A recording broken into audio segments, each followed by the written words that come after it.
I think that there is a place for, truly integrative medicine where, Yeah. you can take the best of the East and West, the best of traditional and more holistic. And I think Yep. there's a good medium there. And unfortunately, there are too many people who are on the extremes, Yeah.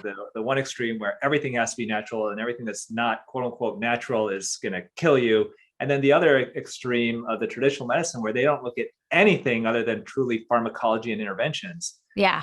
And it really, like most things I think in life, the truth is in the middle there, and that's I think where we find our true best health. Dr. Tony Youn, is there anything we could do at home to help with like the capillaries on the side of the nose? Like those, I feel like we get these red areas. Like, is there, or do we have to go get them zapped at a doctor's office? You have to get them zapped, unfortunately, I because thought those so. are blood vessels, and blood Yeah. vessels, no cream is going to get down there to do anything to it. Yeah. So yeah, vessels have got to be zapped. The good thing with something like that is you go to a good dermatologist and they can zap them. You actually see them disappear. Like they go Love away that. right when you hit them. Those capillaries are very easy if the doctor has the right laser.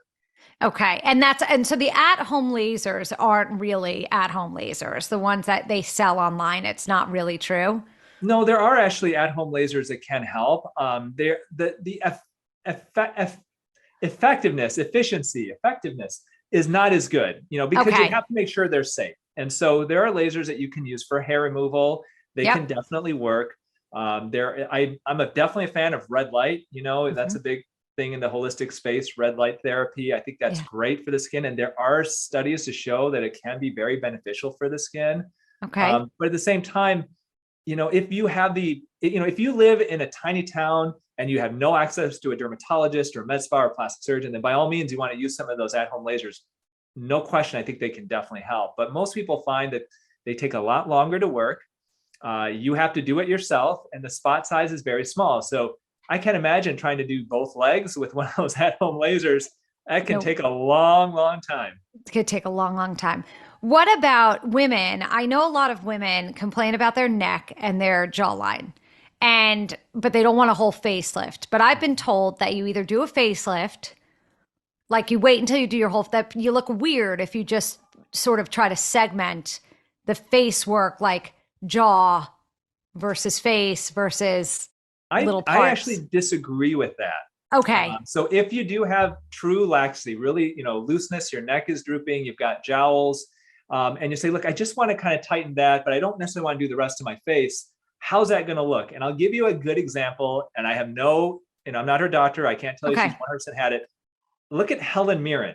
Okay, about 5 to 10 years ago, Yeah. she has a completely sharp neckline. Okay, Yeah. I think she's had a facelift in some time in the past, but her face has normal wrinkles and all of that. Yeah. She still has some excess skin of her eyelids. Do you think she looks unnatural? No, I think she looks gorgeous. So, and for me, I think she looks great, but Yeah. she's got this perfect neckline, which now in the last few years, things have gotten a little bit, looser because it only lasts so long. My belief is that probably 10, 15 years ago, she had a true facelift. They tightened things up. But the rest of the face, they probably didn't do much with because I don't think she had her eyelids done or anything. And that's a good example of somebody who basically treated that area, that segment, and left the rest basically alone and still looks great. So you can do a facelift that's just the bottom, or do you have to do the top? Like So, how you could just do the neck and yeah, chin. Yeah, so the way we look at it is plastic surgeons, we divide the face into thirds. There's the upper third of the face, which is your forehead and your eyebrows. There's a middle third of the face, which are your cheeks. And there's a lower third of the face, which is basically the cheek hollow down, which includes the upper neck.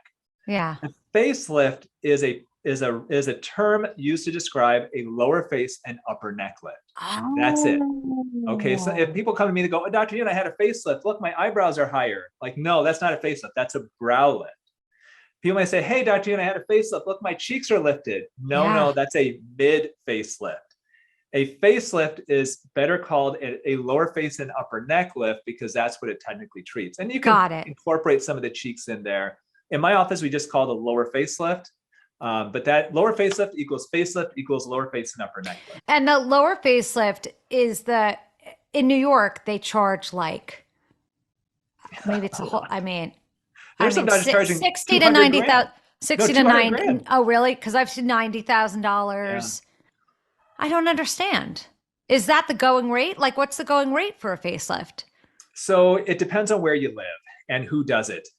So in New York City, that's probably the most expensive. And there are Yeah. certain plastic surgeons there who are really well known for their facelifts. And what happened is after the pandemic Yeah. and everybody had all this money to spend, their rates went way up. And you heard stories of $150,000 plus facelifts.